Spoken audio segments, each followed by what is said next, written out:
allies, and anybody that wants to learn more about the LGBT plus community. My name is Zanardi, and I'm so glad all your beautiful faces are here. Welcome to episode 7, part 2 of the show. This is a continuation from my conversation with Rob in episode 7, part 1. So if you haven't listened to part 1 of this episode, I would go ahead and go back and listen to that one. This part deals more with Rob's post-high school life, his navigation through depression in his college years, and even through a sexual assault. So this part is very heavy on mental health and dealing with things that sometimes are outside of your control. So without further ado, here's Rob. All right, Rob, so you're feeling good. You finishing middle school. You went to the Lady Gaga concert, met her. You're feeling good. Going into high school, how does that look? How are you navigating high school, returning back to school with some of these kids post-cancer? Post-cancer. Well, this was like in the middle of freshman year, so coming back after their winter break, surprisingly, it was very well received when they came back. Okay. Mostly because my friends were all excited that I got to meet Gaga. Yeah. And they just wanted to hear all about it and whatnot. And then I had all these random people kind of saying, "Oh, you're so brave. I'm glad you beat cancer, blah blah blah." And I'm like, "Well, thank you for the support, but who are you?" But it's really nice because coming from where middle school middle school wasn't all bad, but coming from just that last year where literally it was hell, it was just one bad thing after the other. And then high school, still feeling like shit about the first part of it because I practically missed my freshman year experience due to cancer and getting treated. But then coming back, everyone was nice about it. Everyone was excited to hear all about meeting her. Yeah. But then, literally the last week of high school, I had an epiphany. My epiphany was, I hate this school. And the only reason I went to this school was because all of my friends from middle school were going here. So I made the big decision to transfer high schools, literally the last week. And thankfully it all got approved. I didn't tell my parents until it got approved. Wow. And they were kind of like, oh, okay. Okay. All right. We kind of wanted you to stay there, but that's fine. My mom's very supportive. I love her. She's amazing. So I transferred to a school that was newer at the time, and it wasn't as crowded, and I feel like wasn't as toxic as most high schools tend to be. It's a life experience, and it was a smaller group of people. And that actually got me into dancing more often because, again, reflecting back on my whole Gaga craze, that's what kickstarted just dancing for me because I would learn the choreography from the music videos. Yeah. And I'd make sure the orientation is correct and I'm not doing it the opposite way. And then some friends were encouraging me to maybe try dancing for real. So in high school, at the new high school, I was still I did drama, so I was still in drama for that sophomore year, and I started dance. And that kind of really was my saving grace in high school in a way because I was very much involved in the dance program throughout my whole high school career, moving forward. And I still listened to Gaga. I still danced to Gaga songs every time she'd come out with a new single, a new music video. I learned the choreography, and then I would actually go and teach it in my class, teach it to all my friends. And so that let me meet a whole new group of friends, and everyone was just really nice and accepting. And it's not like, people have a lot of these really great coming out stories where it's very emotional, it's very focal, very just, it's an announcement. I never had that. Mostly because I just didn't feel comfortable, to kind of just publicly be like, hey, motherfuckers, I like dick. Yeah. You know, and I think it's amazing and it's very empowering for a lot of people, and you know, that's great. But for me, it just was never it. Right. So my whole thing was, it's just, I stopped hiding, you know, because in middle school I would be like, oh, like, stop calling me a faggot, like, Right. I'm not that, blah blah blah. I just like didn't give a single fuck about anything. Again, Gaga blessed me with the power of Gaga. You know, so it's not like I would announce that I'm, at the time, thought I was gay, you know, every now and again, but it's just, I was always open about it. I never hid behind any facade or anything that was not who I inherently was. Sure.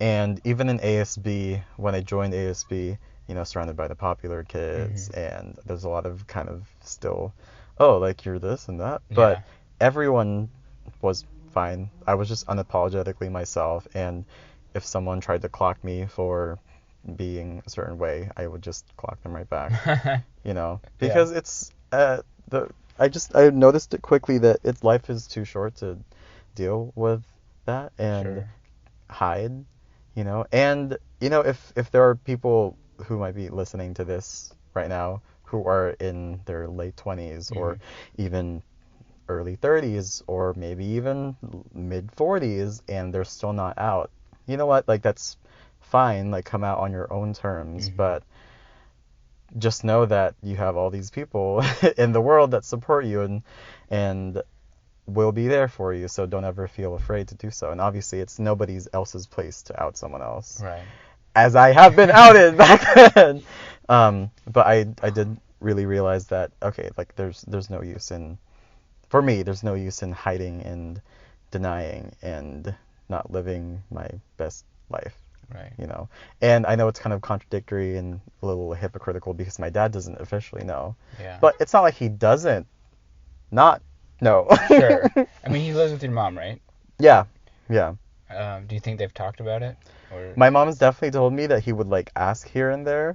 I remember when I was living on my own, he borrowed a jacket from me and he went in my closet and he saw this big box of unopened condoms, and he actually told my mom about it and they were, like, laughing about it. But then he was trying to, like, pry information out of my mom because he figured that she would know more about my personal life. Right. And she does. And then she was telling me, like, oh yeah, your dad was laughing about your unopened box of condoms and how you should, you know, be whatever, fucking girls and whatnot. And all I could do was laugh. So I'm sure, yeah, they've definitely, you know, had that conversation multiple times. But it's, my mom's great. It's not like she's keeping us. I guess she, in a way, is keeping a secret. Sorry, guys. You know, I'm lying. But it's not like I'm trying to actively deny anything. Right. He hasn't asked you straight up. No, he has not. But if he did, what would you say? I honestly don't know. I mean, obviously I'm at the point in my life where I don't think I'd say, no, I'm not. What do you mean, Dad? Like, I'm so freaking masculine, bro. Like, you know, I love pussy, bro. Like, you know, like those toxic guys out there who think that, like, masculinity equates to being straight and being a dick. Being straight, yeah.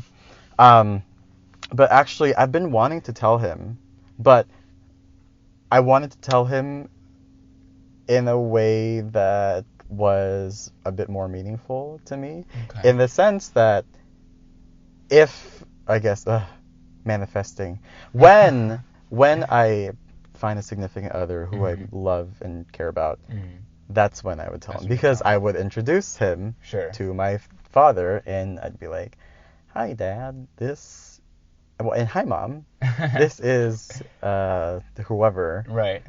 And he's my boyfriend. There you go. So I think that's the way I want to come out to him. Okay. Officially. Sure. Again, I mean, if he asks me tomorrow, then I'll be like, yeah. I mean, well, I'm bisexual, but yes, I like men. Yeah. Thank you. Yeah. Next. So yeah, I don't think I'd deny it, but so I think a lot of it came from my high school experience, like coming to terms with it, and you know, just there's no point for Sure. me. How were your friendships in high school? Did you remain friends with some of the stronger friends you had in middle school, like the girl that you reconciled with? What did that? How did that end up?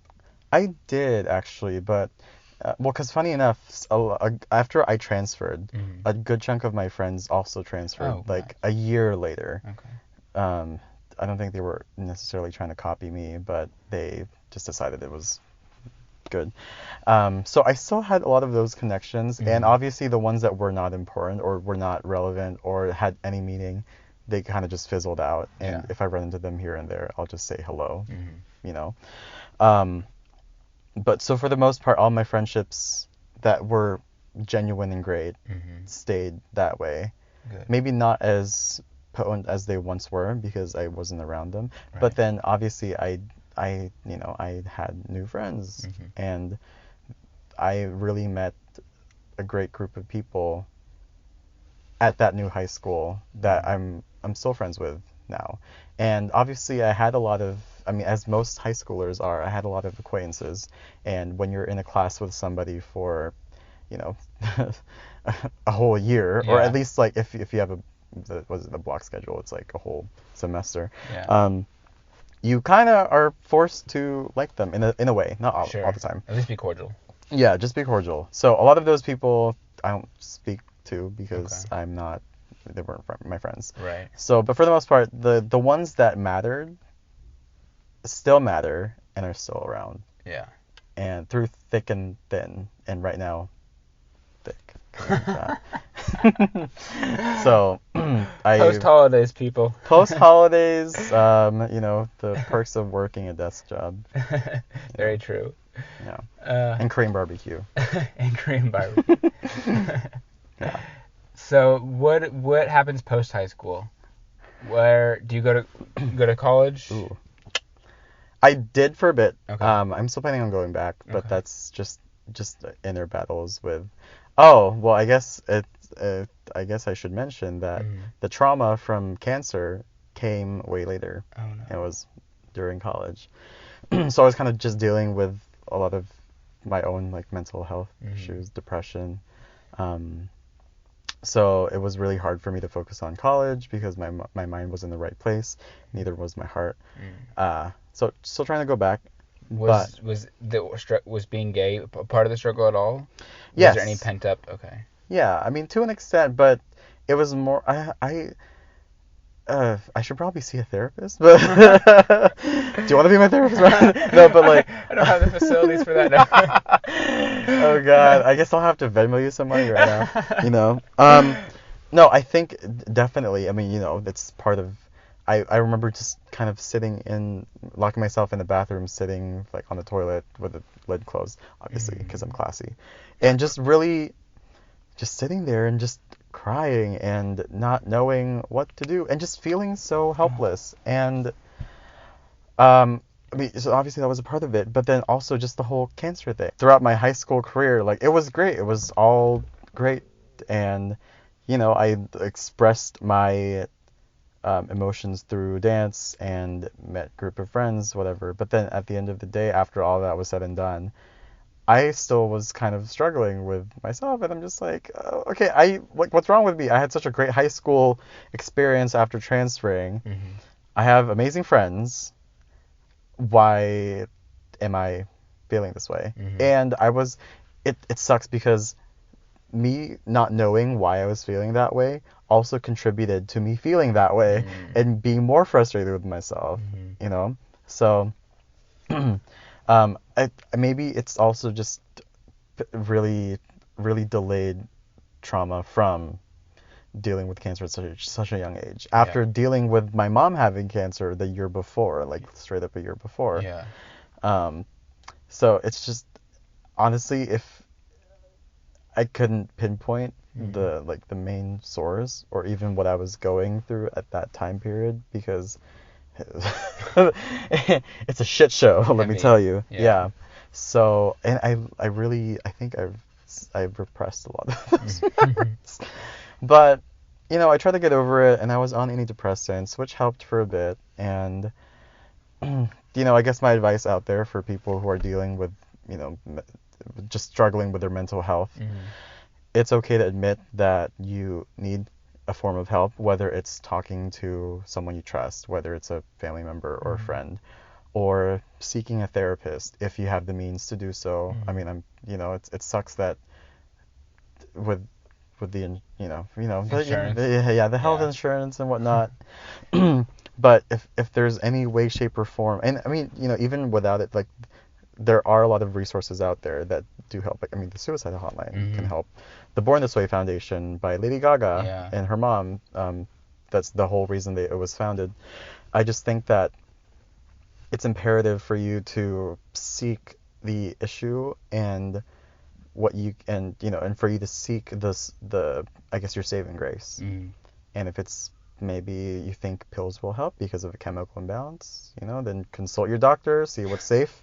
I'm not telling people to go on pills, but or talk to somebody. Yeah. Somebody, if you need a professional, talk to somebody, or try a just variety of things. Yeah. And see what helps. Yeah. So that's why I kind of put it into my own hands to try to figure out what was wrong with me. And I mean, it's a never-ending cycle sometimes, or it's just, it ebbs and it flows like the ocean. But then eventually I kind of got a handle on things and went to college for a bit, but then I tried to go back for a bit for spring semester and just did not end well. So I just took a break. And I, during that whole time, I was like 19. I had just turned 20. I discovered this thing called Grindr. Hello. Like the little, yeah. So actually, I know earlier I did mention that I had oral with that guy back in 8th grade. Yes. I do not count that as sex. Just in my personal opinion, Sorry, guys, if you do, but... the personal definition of sex. Yeah, the personal definition of sex and the personal definition of virginity. Okay. Yeah. No, I wouldn't either. Right, yeah.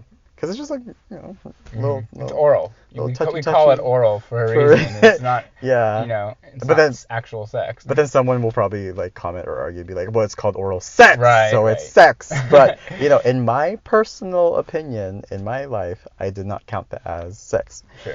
So, in my eyes, I still considered myself a quote-unquote virgin, And I mean, I think the whole concept of virginity, I mean, that's for a whole nother topic, podcast, day, whatever. But long story short, I lost my virginity at, I was 20. Okay. And the guy, he was the first guy that asked me out on a date. Like, first official guy since 8th grade, Yeah.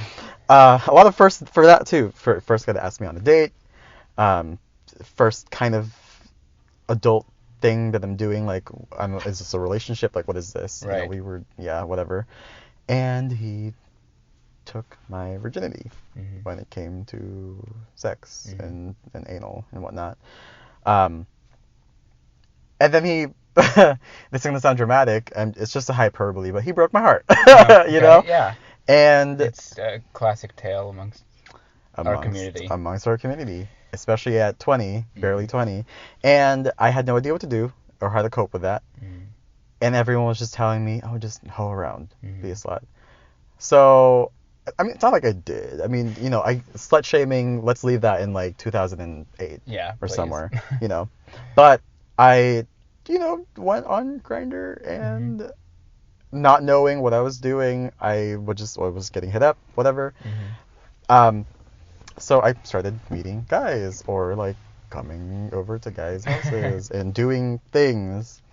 And it was all fine and dandy until, well, there were two guys in particular, but one of them, met up with, and it's funny because obviously we all know what consent is. Well, I hope we do. Right. Not everybody, but like, if you're listening, you are confused. Consent is a verbal yes agreement to, may I do this? Yes. Oh my God, I know her. Sorry. You're good. Yeah, so consent is a verbal yes agreement when performing a sexual act. Or anything, really. Yeah. Like, oh, can I borrow your jacket? Yes. Okay. Consent. You know, can I sleep with your dad? No. Oh, okay, fine. You know, little things. Right. Baby steps. So, you know, basic idea of consent. But still, I was very new to the whole hookup world because I had only been with one, quote unquote, been with one person. Yeah. During my adult life, and that was that guy who took my virginity and broke my heart. So I didn't really know how hookups went. And then I met up with this guy who was telling me to do things, and I didn't feel comfortable Sure. with it. Excuse me. I'm not getting choked up, I swear. Okay. There we go. And he would like tell me to do things, and I was very hesitant. I was just I don't want to do that. You know, and I don't have to go into detail, but I did it because I thought that's what I had to do, because I'm meeting up with this person from Grindr who invited me over to their home or whatever. So I like that whole day was just like turmoil. I was like I don't know what just happened. I mean, I do, but I don't. You know, Right. For everyone listening, so the guy from Grindr, you haven't met him before. No. And he's asking you, telling you to do things sexually that you've never done before, or that just don't feel comfortable. And you're basically feeling pressured to do them because you're already there. And he was older. And these weren't things that you were comfortable with. That's the bottom line. Bottom line, yeah. I mean, obviously some things I've done before, but I was not comfortable doing at that point in time. In that point in time, with him in that moment. Right? Yeah. Yes, exactly. And I didn't know what to do. I didn't know how to say no. So I said yes and kept going. Felt gross and disgusting and dirty. I mean, I'm not trying to say that rape victims are that, but just for me, I just felt really uncomfortable with the situation. Right. And when it stopped and I was driving home, I still was very much in shock. I didn't know what just happened, you know? And I kept, literally the next couple weeks, I kept telling myself, oh, it's fine, I agreed to that. It's fine. That's what happens during a hookup. You do things that the other person wants to do. And then it still didn't really resonate with me at that point. And then another guy came along. And he lived in San Diego. He was also an older guy. I think he was 37 and I was 20. And he drove all the way from San Diego to where I live. And he was like, okay, we're going to go out to dinner. And then I'm going to go back to your place. I'm going to fuck you. And I'm like, we can get dinner. Yeah. I don't know about the other things. Yeah. He's like, are you serious? Like, I did not just drive all the way from San Diego for me to not fuck you tonight. And I was like, we can talk about this later. Yeah. So we got dinner and then went back to the house. And again, I was like, even just like dreading coming back to the house. I did not want to leave the car. But also it was his car, so I did want to leave, you know. And he just wouldn't take no for an answer. So he fucked me. He physically forced? Yeah. I kept saying no. I was like, I don't think we should do this tonight. And he's like, I drove all the way from San Diego. I'm spending the night. I'm fucking you. And eventually I said, okay, all right. Like I get it. You drove from San Diego. I asked you to come here, and we need to do this. So okay, let's do it. And we did. And the whole time, what are you thinking?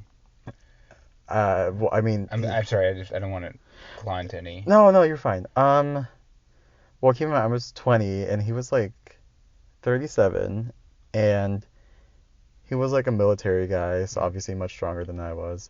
So my I mean, the main thing that was running through my head right now was like, at that moment in time, was would I get killed or beat up if I resisted, you know, and whatnot. So that was like my main thing, is just what would happen. And the other thing was this is not, no, like I should not have agreed to this. I really don't want to do this. I really did not want to do that. So he spent the night, and I didn't sleep. How could someone sleep after that? Yeah. And then he just left in the morning and was like, "Oh, I'll see you next week," or something. And I'm like, and it, even from that point on, it took me a good year to fully rack my brain around it and be like, oh wow, I got sexually assaulted both of those times where I didn't want to do anything. Yeah. And I kept, when the second one I kept saying no, and eventually I had to say okay. The first one I thought this is what I had to do because this is hookup culture, you know. So yeah, that's Wow. And obviously now I'm a lot older. I don't know about wiser, but I think it's very important to reinforce in people that if someone tells you no, back the fuck off. Yeah. And if you don't want to do anything, whether it's something sexual or just anything at all, and someone asks you to do it, you have the power to say no. Yeah. Because if dogs know what no means, then humans should too, you know? Can too. Yeah. You need to know too. Yeah, and this applies not only to LGBTQA plus people, but also to, you know, heterosexual people, primarily women. It's like, I know it's hard to just tell someone no if they're being really aggressive and just like... Especially if they're bigger. In your case and the case of many women. Yeah.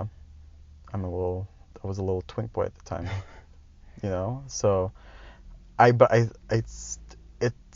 it just sucks that for the longest time I was beating myself up over putting myself in that situation. And I was just blaming myself, solely myself. Right.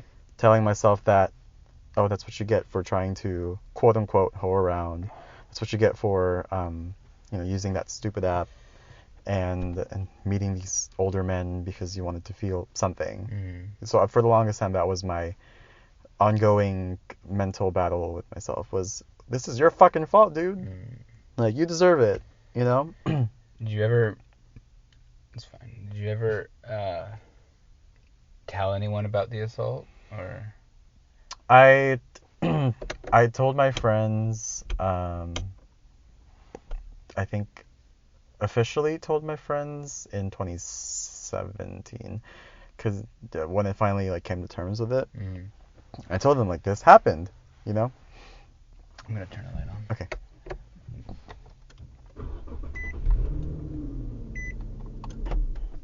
Okay. This happened. Yeah, because that's finally when I came to terms with the fact that, oh, I got raped.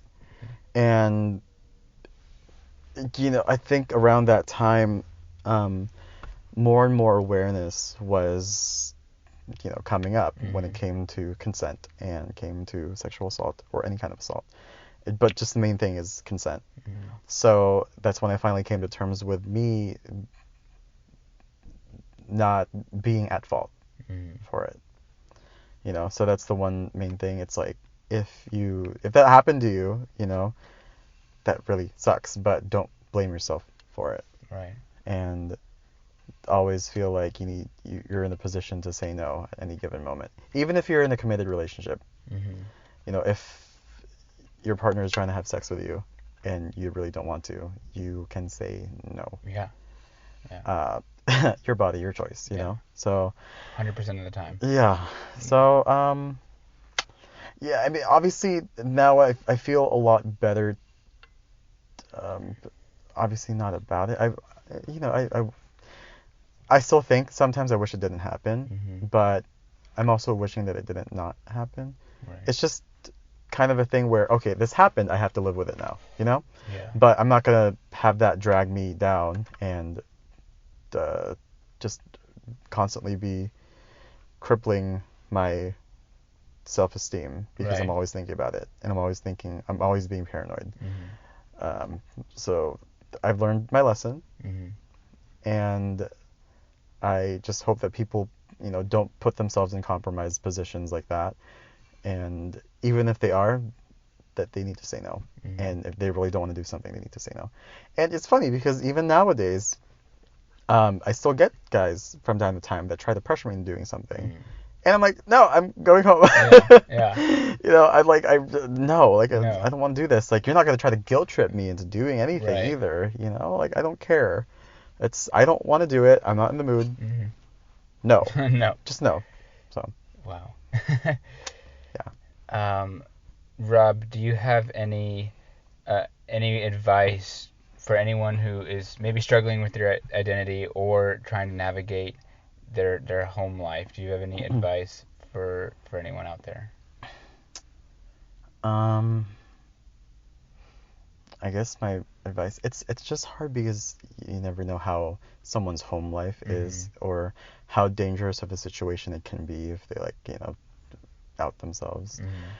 I guess just most applicable to you. To me. If someone is pretty much in your identical shoes, maybe 5 years earlier, 10 years earlier, what would you tell your younger self? My younger self? That don't lose sight of who you are just because other people are telling you what you're supposed to be. And at the end of the day, you're only stuck with yourself. So either work hard to kind of discover who you are. I know that sounds really mundane. It's like, oh yeah, just figure out who you are. It's not, it doesn't happen overnight. Right. Or accept yourself for the flaws that you have, for just being you. And if you happen to be gay, that's fine. You are you, and the people around you that love you and care about you, at the end of the day, they will still care if they really loved you, and if you feel like you don't have that kind of support, well, you have this podcast. You have this apparel. and there are a lot of resources out there that can help you, and there are a lot of really great people in your local community, I'm sure, that just can help you kind of come to terms with who you are, and don't ever feel the need to hide. But you know what? Again, come out on your own terms. Don't feel pressured to come out if someone's telling you, "Oh my God, just come out already! Like, we know you're gay. Oh my God." That's the worst. That's the worst, because one, don't assume, that's rude, and two, that's nobody else's business but yours. So just take back the power and just do it for yourself. And again, say no if you don't want to do something. So I guess those are my two main things I can't count. Those are the main things I would tell people. It's just there are people out there for you, and Awesome. Awesome, Rob. Well, thank you for coming on the show and sharing your story and your unique background and journey through everything from the cancer to the coming out or being outed, I guess. And even the sexual assault. So I appreciate you taking your time and talking with me today. Yeah, no, thank you. Thank you for having me on here. It's great. And, I'm hoping good things for 2020 for you and your podcasts, and obviously your whole brand and your whole... Thank you all for tuning in. You guys are amazing. I really appreciate you all listening and for your support. As a reminder, you can find us at www.thealphabetmafia.com. If you want to be featured on the blog, go ahead and email us at podcast@thealphabetmafia.com. Remember, you are not alone. For anyone out there that is struggling, that doesn't feel like anyone cares, that might feel alone, remember, you are not alone. You are the hero. You are loved. You are valid. And if you are in need of serious help, please, please, please check out thetrevorproject.org or give them a call at 1-866-488-7386. Again, remember, you are loved, and I want you to know that no matter what. Thank you all for tuning in to the show. Have a beautiful morning, evening, whatever it is. Good night.